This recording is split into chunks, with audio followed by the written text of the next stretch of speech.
now back from coffee break. Not only the panel is exciting, and we were joking about it, the panel takes care of transportation. We have a panel leader here who takes care of our caffeine addiction, and we have a guru who takes care of need for more food for thought and thinking and so on. So it's an ideal panel you can think of. And this panel is also appropriate as we think of a post-COVID world. But it's not only about COVID. Those challenges will continue to happen given the environmental and various phenomena we are seeing around. And as we think of that, organizations are changing and employee expectations have changed. So organizations are talking about ongoing change, and employees are talking about reawakening, the great resignation, and so on. And hence, I will not take too much time. I think we should use most of the time to pick brains of the panel members here and questions from you. So with this context, the first topic worth getting into is the question of agility and how the whole notion of agility is playing a role from the perspective of talent management, making a difference out there and so on. And let's go over to Sheher to understand it, because the whole, you can imagine the whole QSR and cafes as an industry went through a lot of change and they are still evolving. So Sheher, over to you, your thoughts on that. All right. Thanks, everyone. Wonderful to be here. And yes, we are part of everyone's life through coffee and tea. Everyone's addicted to it. So, agility is not just a buzzword, it's a living, breathing concept. And if there's one thing that the post COVID world taught us, the one thing that distinguished winners and losers, the companies that thrived and those that didn't, was the ones that had agility. Agility of work practices, how quickly they pivoted to hybrid work practices.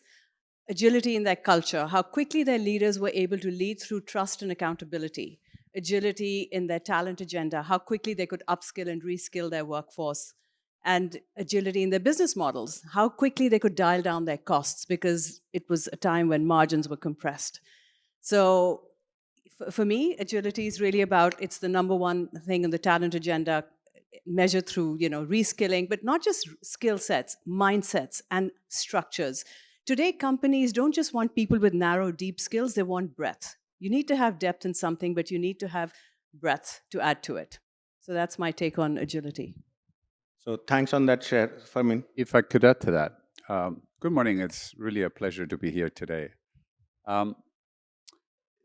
In the world that I inhabit, which is mostly around social services and non-for-profits, and I spend a lot of time working there, it is probably the least agile sector of the entire economy that you could think of.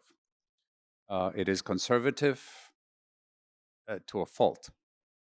And yet, let me give you an example of what that sounds like.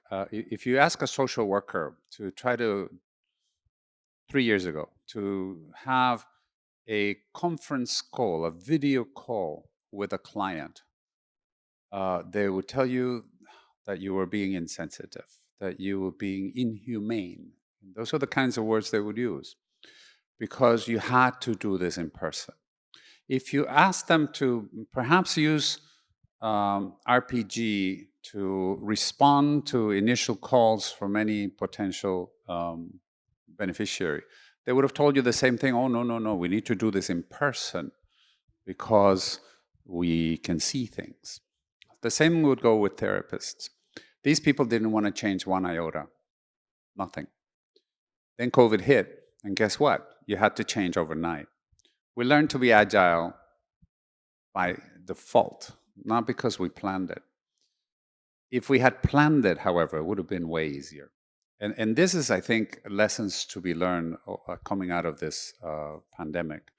We should never let ourselves be caught the way we got caught, at least in this particular sector. I think this is true of a great number of businesses and in great number of circumstances where we know that there's perhaps better ways to do things, but we settle to the, we haven't tested it, we haven't tried it, not invented here. I don't believe in that at all. I believe we should be experimenting every single day. We should be trying things out in little corners of the company to see if they work. And we should be doing this as often as possible. And anything that works, you should bring it forward. That's my best advice that I could give to you HR leaders today. Don't be afraid. Go and experiment all day long. Data is going to be your friend. I have found over the years that when you have data to demonstrate that something worked, people tend to stay quiet. When you want to have opinion to opinion, they will always try to out opinion you. Somehow, it seems like even though we are the people experts, everybody is more of a people expert than we are. But the day you come in with data, they don't argue anymore. So that would be my advice. Thank you, Prof. Fermin. I learned my remuneration and data from him. So pleasure to be here on stage together with him and with fellow panelists. Good morning, everyone. How are you today? Feeling good? Yes? After your tea break, right? Now, I'm just going to have, let's all have a sense of what's going on in the companies that we all work in. Just have a show of hands so you know what do you think about talent acquisition today? Do you think it's something that is high on the talent agenda? Yes? Yes, everywhere, right? So I can share with you that I think agility comes in, and at this point in time, the priorities are all on talent acquisition because why? HR and the people and culture team has become, the spotlight function in the boardroom. And the boardroom has become, a war room. In fact, it's become a war zone, right? Revenues are hurting because we don't have enough manpower to go around serving our customers or in the functions that we are serving, right? So agility is what I think that is so critical in this function where it's spotlight, because if you don't have the people, you can't talk about what talent agenda you have. So I think in terms of agility, what we are really focusing now is how can we quicken the turnaround process and constantly look at data and analytics. I'm looking at my recruitment, talent acquisition dashboard every day. And, every day looking through to see how are we, able to shorten the processes. Take, for example, we used to go by step by step.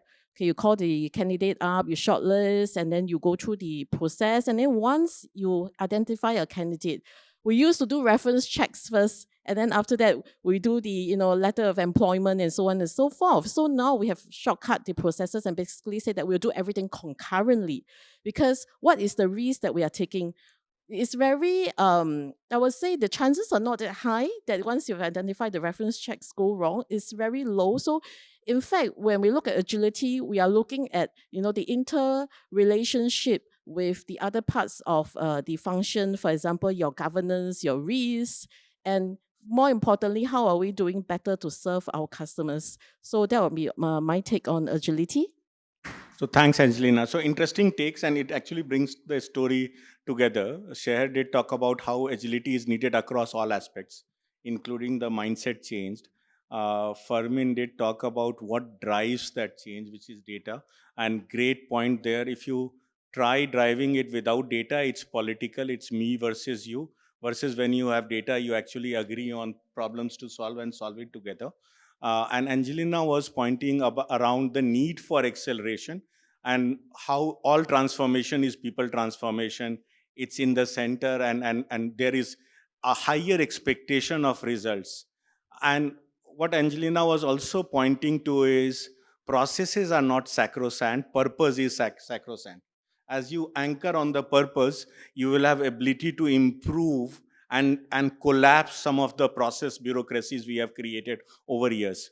Now, as we kind of bring this theme further forward, and now think of some of the people issues being central to the whole larger business transformation, we need to bring the whole leadership forward together. And that's not easy, because how do you drive this collaboration and willingness to come forward together, go in one direction? It's a very tough ask from HR leaders today.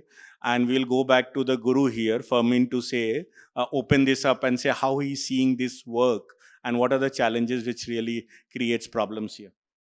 Actually, I have a very particular view of this that I have held over the years. I don't start with what's the HR thing that I want the business to do. I want with what's the business thing that HR needs to worry about. So to align agenda, it's not about how we're going to convince everybody that we need to do this or that or the next thing. And typically we go around talking about turnover and retention and engagement scores and things like that. The business is honestly not interested at all in any of this. The interest has their own KPIs. And their own KPIs have some dollar sign in front of them, usually, or maybe a customer retention number. They have zero interest whatsoever in what they perceive to be HR's KPIs, which is turnover and engagement and so forth. So to try to go and talk to them about aligning their agenda to ours, it's not going to work. So I think we completely ditch that idea and we go with the idea of what is it that they need to do. They need to grow. They need to be more profitable. They need to improve productivity. They need to beat the competition. They need to retain customers. Those are their problems. Then how do we go there to help them do that? How do we help them grow the business? Well, maybe we need a better compensation system for the sales force that aligns better the results. They need to improve productivity. Well, maybe we need to figure out how we do gig or project type of employment to complement your workforce in a way that drives productivity. Those are the kinds of things that we need to be worried about. If they want to retain customers, well, do we need some sort of customer service approach? Do we need better coaching? The moment we then go and help them solve their problems through HR, then that's when we go and add value. That's how I would start this process. And I'm going to sort of sound like a broken record, but it's data that helps us do this. If we can demonstrate, and I want to be quite clear about this, demonstrate that the training that we do or that the impact that our HR policies has on their business outcomes works, they will come back to us and ask us for more help. But we need to show that what we do from an HR perspective does drive profits, does drive revenue. Data. So, Famin, that was a good, in fact, I will say that was a phenomenally good summary of ideally what the role of an HRBP should be. HR business partner. At least from my perspective, but I know a lot of people So still think 100% that agree. differently. And if you look at all the research on HR transformation, whenever you look at the feedback from the CEOs, they are saying HR transformation is HR's internal story. What we need is quicker talent outcomes because that enables me to do business better. So 100% correct. Any point to add on this, Seher or Angelina?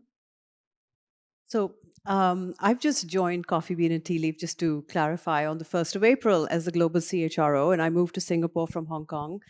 And it's a very exciting time in our company because you have this global brand, iconic following, born and brewed in California, but we've chosen to headquarter ourselves globally in Singapore. So we've hired a global C-suite.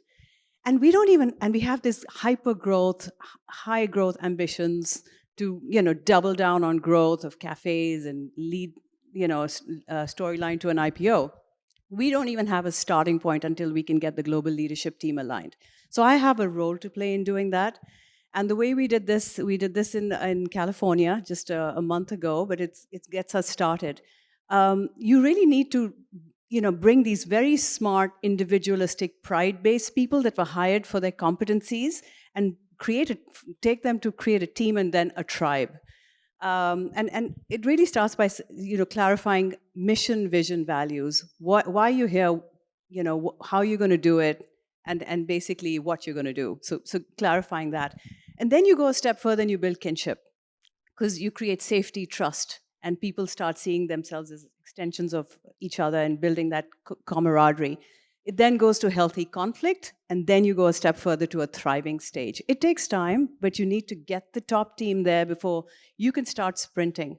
And it's all about that ancient African proverb, which I love. It's Ubuntu, which means humanity for others. And, we can go so much further together than alone. So that's my take on the whole alignment, taking teams forward. Angelina? Yeah, I couldn't agree better.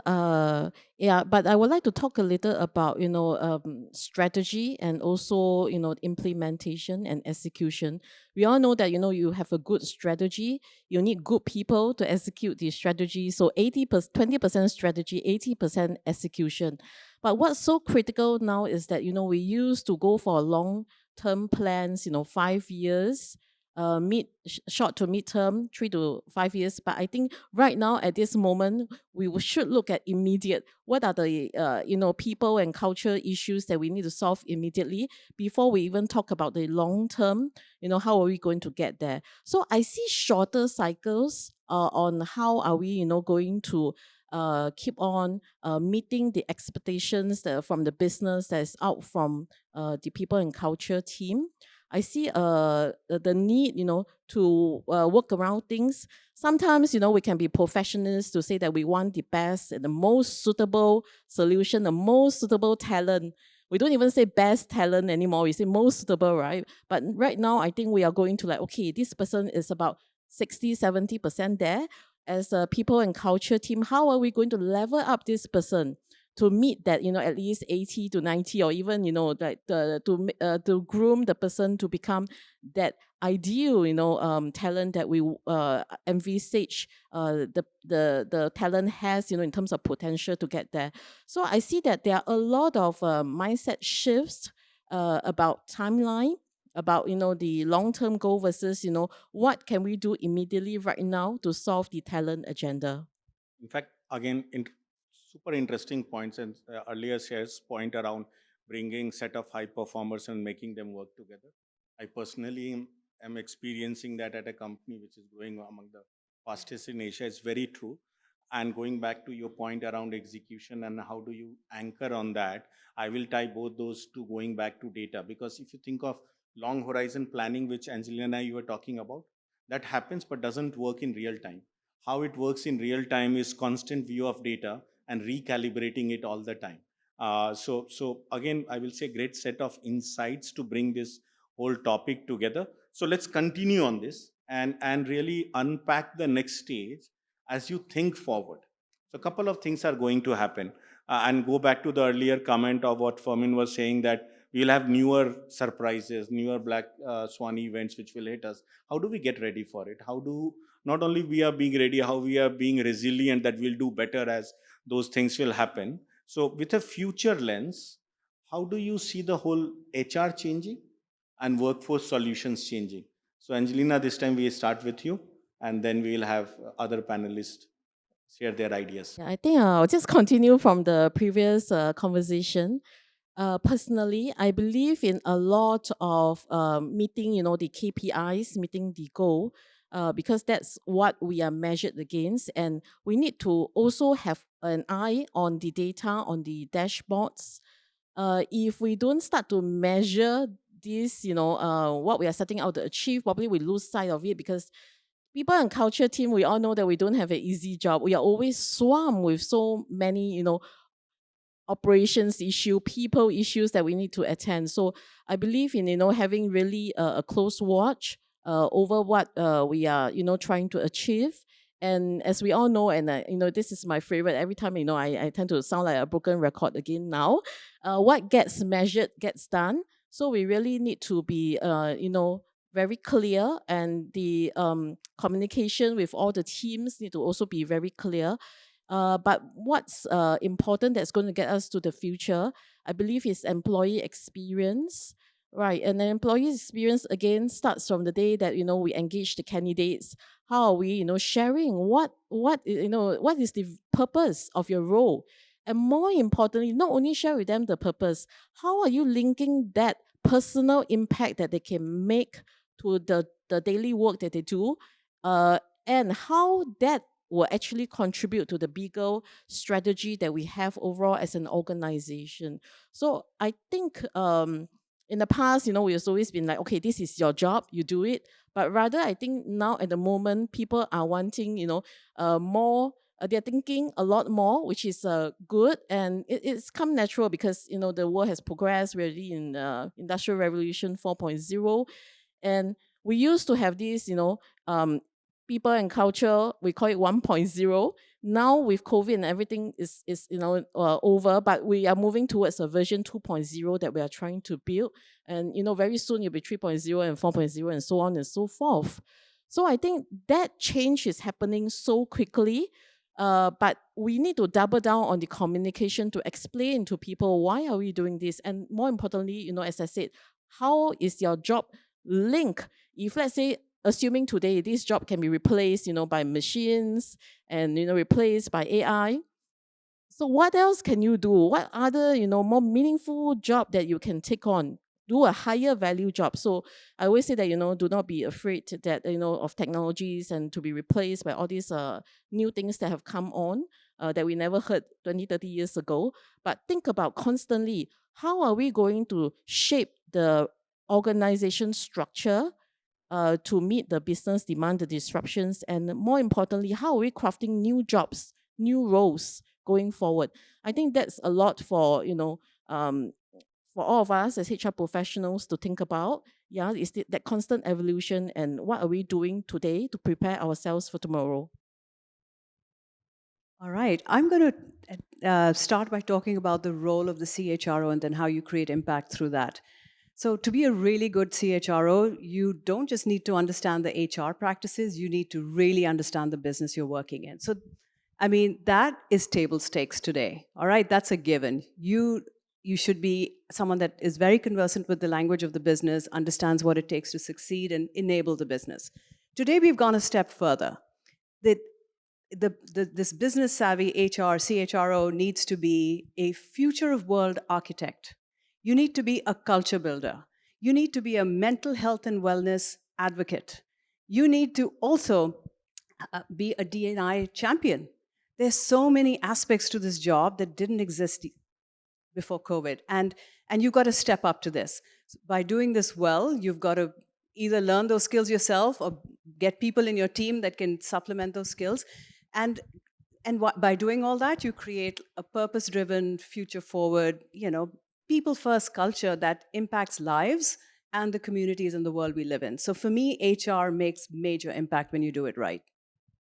That's me, Furman. Making notes of what you guys were saying. Three things I want to say, and I hate panels where everybody goes, well, I agree with the other two. I actually agree with the other two, but I just want to summarize it in a way that I think hopefully will make sense. The role of the CHRO, as much as we want to be people, and we are all people, our job is to help implement business strategy. The execution of the strategy of the organization is through people.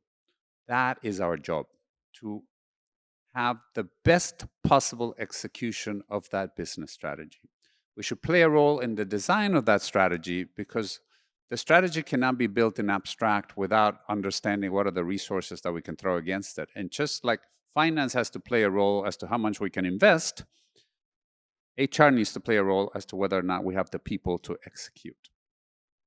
So the first thing is to understand that our role is not engagement and turnover. Our role is strategy implementation. And therefore, our measurement needs to be quality of that implementation, quality of the execution, which is usually around productivity of the labor force. And that is a difficult one to sort of get yourself around, but it's a very important thing about the future, because that is what is expected of us from stakeholders, from boards, from CEOs. The second point I want to make is then what does that mean? Sahar made a point now that we don't just need to understand HR, we also need to understand the business. It is so important if you want to implement strategy that you understand how the business makes money. Whenever I ran HR departments, one of the things I did as a matter of course, not only myself, but my entire team, I sent them out to the market. I sent them out to see how things actually happen. I went on sales calls at Pepsi. I made pizza at Pizza Hut when I was with the restaurants. I can tell you how to fry the chicken at KFC, although they never let you without proper training because those pressure cookers are... I have sold, I have done myself, get my own hands dirty. And the reason I do that, one of my best days in HR was one day I was doing a sales visit with some folks in the Philippines. And, we spend the morning looking at markets and this and that. And I know they're always taking me on the red carpet tour, and that's okay. But at lunch, the supervisor turns to me and says, "You're not really from HR. You're really a sales guy. masquerading as an HR person. That was one of the best days of my life. When I could actually say that I'm HR and they don't believe me, they think I'm a sales guy, because that means that I know the business and that you can talk business to the business. So my second advice here is to learn the business. And what that requires is that you learn to speak finance. So this is my second point. My first point is execution, implement strategy through people. My second point is learn to speak finance. Now, finance is like Putonghua. It's the common language of the business. HR is like Hokkien. It's a dialect that some people speak and the rest don't understand. You need to know this, that when we go out speaking in Hokkien to people that only speak Putonghua, they don't understand. We need to learn to speak Putonghua. So when you go out there and you say, it's important to do engagement, that's Hokkien. When you go out there and you say, if improving engagement by 5 points, you can get a half a point of profit, that's Putonghua. Learn to speak finance. And so if I could summarize what I think these two main points is back to what Sahar said, is you really have to understand the business. The third one, I have been doing HR since the year 1981. This is my 41st year of doing HR. Some of you hadn't graduated, I was already doing this stuff. There has never been in these 41 years a more exciting time to be doing human resources than today. Never. The changes that are happening already, and the speed at which those changes are happening, you all have to manage it going forward. I get to now sit and watch, but you all need to do. And it's so exciting because it's uncharted territories and you all have to figure this out on your own. But what are the key tenets of doing this? I'll tell you a couple that at least I see from my perspective. One, culture. How will you build a culture where part of your workforce is full-time, part is part-time, part is gig, part only come in and out whenever they can? And by the way, some of those people are actually working for your competitor at the same time. How do you build culture? How do you build customer satisfaction? How do you drive values? This is something that has never happened before. And this is an interesting one. A second one that I think is quite important. Through analytics and through data and through some of the progress that we've made so far, most of the HR functions have made vast improvements. Angelina just talked about recruiting and how we now recruit using RPG and using AI. The same thing is happening with training. There's one function in HR that hasn't changed at all, at least in 3 decades. In fact, if I tell you, job evaluation systems were designed in the 1940s. We have been doing the same stuff in compensation for at least 50, 60, 70 years, and we haven't changed. And we still have this mindset that one size fits all, and we must pay everybody the same. That, I hope that you can throw it in the garbage as quickly as you can, because the future will not look like that at all. When you now have to pay gig and part-timers and full-timers and all of that, you're going to have to figure out completely new ways to pay that have nothing to do with how we've paid so far. So that would be my last advice, that there is one function that you all need to rethink. And it starts from even basic premises that we think are unviable, like pay for performance. Even from there, you have to start questioning whether this is really the way it works. I give an example so you don't freak out. If you're going to pay a gig worker, what is the most important thing that a gig worker wants? A bonus? No, benefits. So maybe we should start thinking about the idea of benefits for performance. Completely different. Brave new world. So thanks, Fermin. I will not repeat because all the speakers had super valuable and insightful points. I will add couple of more. So if you continue on the thinking of pay needs change, fundamentally, and Angelina was also hinting it, the whole organization needs a change going forward. The way we are organized is a very industrial 1.0 construct. started with Alfred P. Sloan fundamentally, and that's what we have followed. Uh, so as we look forward, the work, workplace, and worker, all three together has an opportunity to change. That when that happens, how we look at job and how we look at paying will change. So that's one fundamental construct, and this needs a very different order of learning even for the leaders who currently lead. And that goes back to the whole question of how do we see ourselves as HR leaders. So only added point is the first role is business leadership. As an HR leader, you are part of ELT, you are a business leader. And then your natural translation is how do you solve the problem of business leaders through the lens of people. As we switch that, we will start making many of the actions happen, which the panelists here talked about. I have many more questions, but I will not want to hog the time of audience if audience has questions, or else I will go on with my set of questions. Anyone from audience wants to ask a question? Yes, please. Your name and then ask your question. Thank you to the panelists. It was quite an engaging thought process which you have embarked upon. My name is Kumar. I am from S&P Global, and I look after HR for APAC. You don't drive a car by just looking at the rear sight mirror. So last 2 years experiences have taught us a lot. And as Fermin was saying, that this is the most exciting times to be in HR, where we have been changing performance management systems. We are doing unlimited leaves. We are doing pay for, actually not pay for performance anymore, but pay transparency and gender equity on pay transparency, etc. My question is, and probably it's more on, there is no right or wrong answer to this, but then work now we have been very firmly defining as something which we do and not a place where we go.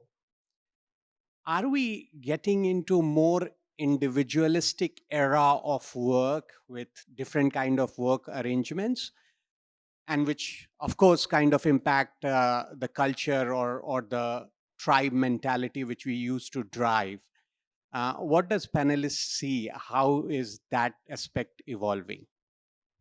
So who wants to take it? For me, you did talk about culture as a challenge. So Shahar, yeah. Yeah, I was going to say, I think you're absolutely right. There is an individualistic element to this whole work from home thing. It's about finding the right balance, and companies can't be dictatorial about telling people come to work 5 days a week. That time has gone. You can't even stipulate 3 days a week. You measure productivity, but there's got to be a way that you can say, look, let's just find a way that you connect back to the office, whether it's done by influencing it, or some teams can just say we can come in for like 1 or 2 days a week and we can just figure this out ourselves. People are choosing companies that are agile, and we're not going back. So finding that healthy balance, very tough for new joiners because they need to get to know the people, and that's a little harder when you're remote. Thank you, Kumar. I appreciate the question. My perspective on this is that companies can want to do whatever they want. Employees will do now whatever they want. I think that's the biggest difference. The biggest difference is that the myth has been broken. This idea that work can only happen at work, that myth is gone. So no longer can anybody hold to that. There will be organizations that will do, the Elon Musk types of, if you don't show up to work, you're fired. And those will be staffed by people that really believe that going to work is the meaning of work. And like everything else, you will find the people that you want to work for you. Other organizations, and I guess Coffee Bean is like that, is I just want the people that are going to come here and do the work I need to do when I need it done. Where you do it is less important. And eventually, I think we're going to find completely different models because the people are going to want different engagements with their company.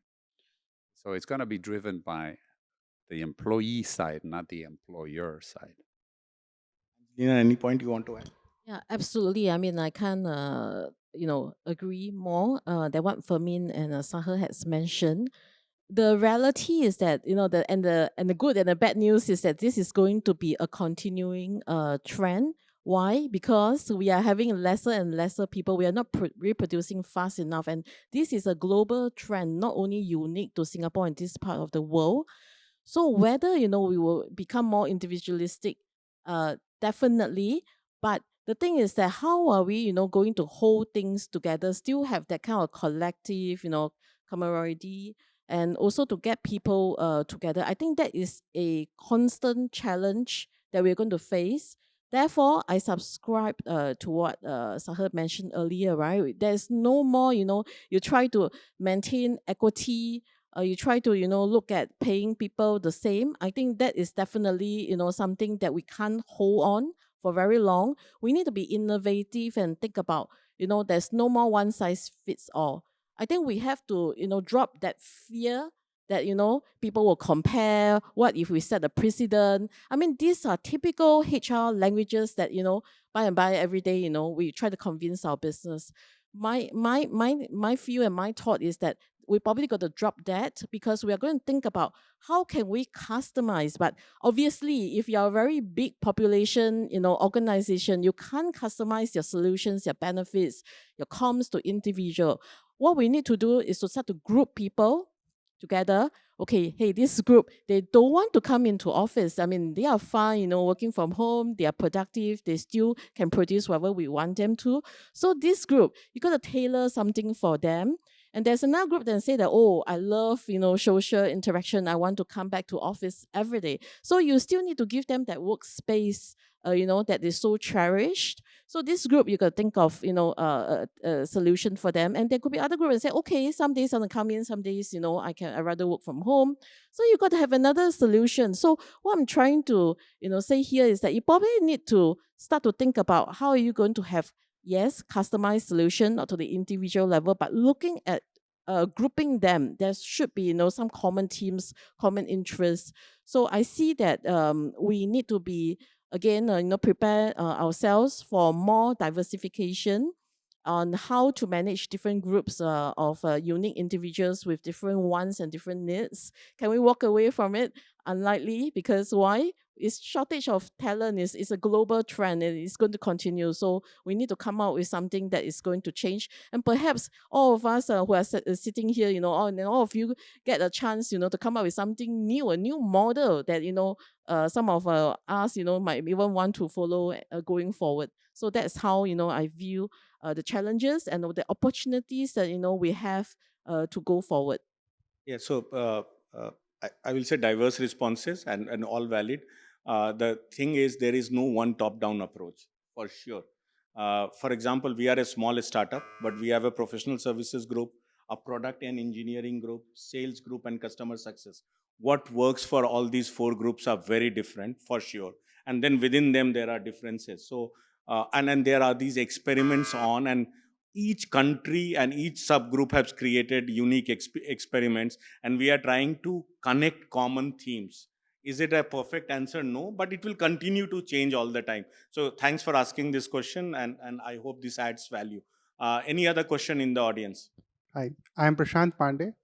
I work for VMware as an end user computing technologist for Asia Pacific and Japan. I sincerely respect the comment that data is going to be our friend. And talking to customers for last decade, for 1 decade, I have understood that org structure is changing in 3 buckets. Frontline staff who are there in the front touching customers. Second, remote staff who need not be in office but are supporting those functions. And third is hybrid, which is me and you, like we go and meet them. That being said, I also resonate with the need of digital employee experience. So being a technology enabler, we created a dashboard called Digital Employee Experience, and we are giving some metrics like login time, how much time it takes, and whatever investment you do in technology is good for you or not. But what else we can do more, or rather what data we can capture for you so that you can go and explain to business that my investments are valuable? That's actually quite straightforward, because the data that you need is, think of it as an equation, a mathematical equation, that you have a y variable and then you have one or more x variables. Your Y variable needs to be something the business cares about: profit, revenue, customer retention, whatever is the business cares about. Then your X variables are your HR policies. And so what you want to do is find the relationship between your HR policies and what the business wants. So I'll give you an example. What is the right profile of Salesforce to hire? In my experience when I was running with Pepsi, every country I went to, they had their own book as to what constituted a good salesperson. And some would say college educated. Some would say no college education. Some would say with experience. Some would say with no experience. Some would say, oh, younger than 20. Some would say, no, they got to be at least 25. Some would say, never take anybody that has left the company. Others would say, oh, those are the best ones. Everybody had their own idea of what constituted the right salesperson. What constitutes the right salesperson was a straightforward idea, okay? So I went around and I asked all the different sales managers in all the different places, what are the characteristics that you look for, okay? And so then I went and looked at the data. And what I created was a model that basically said sales, because what you're looking for is amount of sales. Actually, what we're looking really is against quota, so percentage of quota achievement, against all of these different criteria. And what we then found out was that there is an ideal Salesforce profile, and that it had to do, in our particular case, it had to be college educated. It was better to have at least 2 to 3 years of experience, but more than 7 years of experience was counterproductive. Better to rehire than not to rehire. So basically, we were able to ascertain all of the different things. So then I went back to the sales guys and the sales VP, and I said, I now know the answer to your question. This is it. And if you do this and you hire only salespeople that have this criteria, your sales will go up by 3.6%. That they care about. And that's how you do this. It's actually quite straightforward once I explain it to you. Okay, it takes a long time to get the data, clean it up, and run the model, but it is very straightforward. The key is to make sure that every time you do a Y variable, it's a business variable.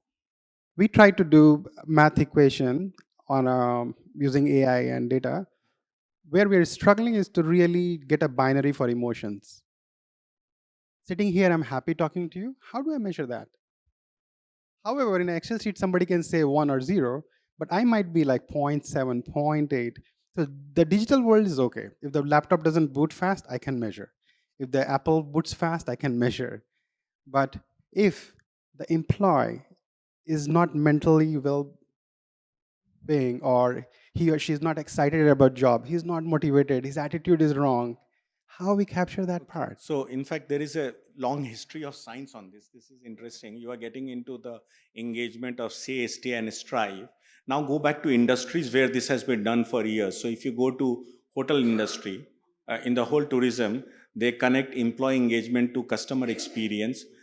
They actually connect your skilling of FTs per room night to revenue per room night and repeat customer uses. Similarly, if you go to QSR, they will actually connect skilling and engagement of an employee against loss of sale, because if you don't have a product, how that employee will handle the customer and guide the customer to a new product, allow for cross sell. So this is a deep science in each area. Goes back to the point what Fermin was mentioning. You need to understand the value chain of the industry, where the business is created, where that value add happens. As you understand that, and it's interesting why it's time for people today. Go and look at any strat consulting firm site today. They are talking about people because they are talking of time, talent, and energy. Time is about productivity.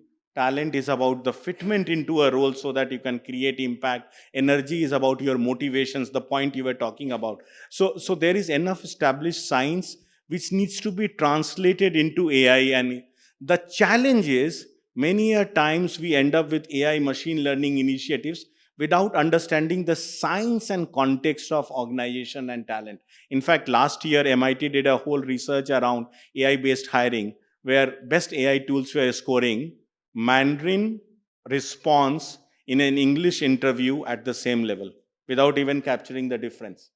because they were just looking at the voice modulation and the energy. Yeah, So it can be done, but to Fermin's point, needs a disciplined approach to build it up. in a little bit more sophisticated machinery, but we can now do emotions like you're doing with cameras. So you don't even customer service. The cameras are detecting the emotion of the employee, and so you can actually have constant measurement. To make your life simple, if you don't want to think that far, your watch captures your stress levels. That you can measure on a constant basis as well. So there are many ways to do this, just to give you a sense. It's just trying to figure out in your particular case, what's the best way to get it done. But it's a valid question. For example, on oil rigs and all, they are already using health devices to track stress. Because Airlines are various using sources. sleep data also for pilots and flight attendants. I Thank you think so maybe much. it's good to do a rapid fire, quick questions. Let's try of rapid fire question, because one of the questions on everyone's mind, and Fermin has been in this business for 41 years, is around, I'm not dating you, sorry, is not enough CHROs are becoming CEOs. So what it will take for that to happen? Quick, half a minute each. Rapid fire. Okay. Set the ambition, learn the business, raise your profile, get a mentor. Lena Nayar's done it at Chanel. She had Indra Nooyi as a mentor. Let's create more of those examples. Okay, a bit the same. Learn the business. If you don't learn the business, it's not going to happen. Learn finance, quite important. The advice I give to everyone that wants to ask me this question, how do I get ahead? The first answer I give is learn finance. The second answer I give is learn statistics. And the third answer I think is quite important. Get yourself a mentor who is not an HR person. I think pretty much two panelists have already summed it up. So I think what I will wrap it up by saying is that learn beyond HR, because we are all so good at doing what we are doing every day. But if we don't know what is moving, the needle in terms of a business strategy, then it's very difficult for us to convince them that, we deserve to move out of HR. So be really good at HR, which we already are, but try to be good, also again in business and strategy, and as well as in finance. If you know the numbers, is really good, because then you have a decent conversation with the CFO, right? If you can't, talk numbers, then it's very difficult. Then most likely the CFO is the one who is going to be the next CEO. So next round, quick one.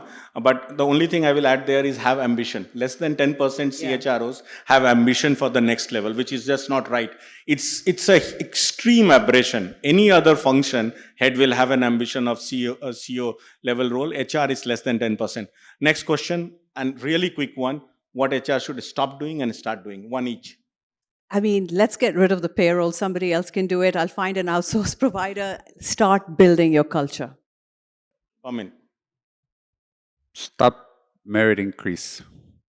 It's useless. And start thinking of different ways to pay to adjust to the new realities of work. I would say that, stop limiting ourselves by setting boundaries in everything we do. Let's look for, borderless, solutions. People can work everywhere and anywhere now. So nothing is stopping us from coming out with, more creative solutions. Thanks. So that's it. I will close the panel.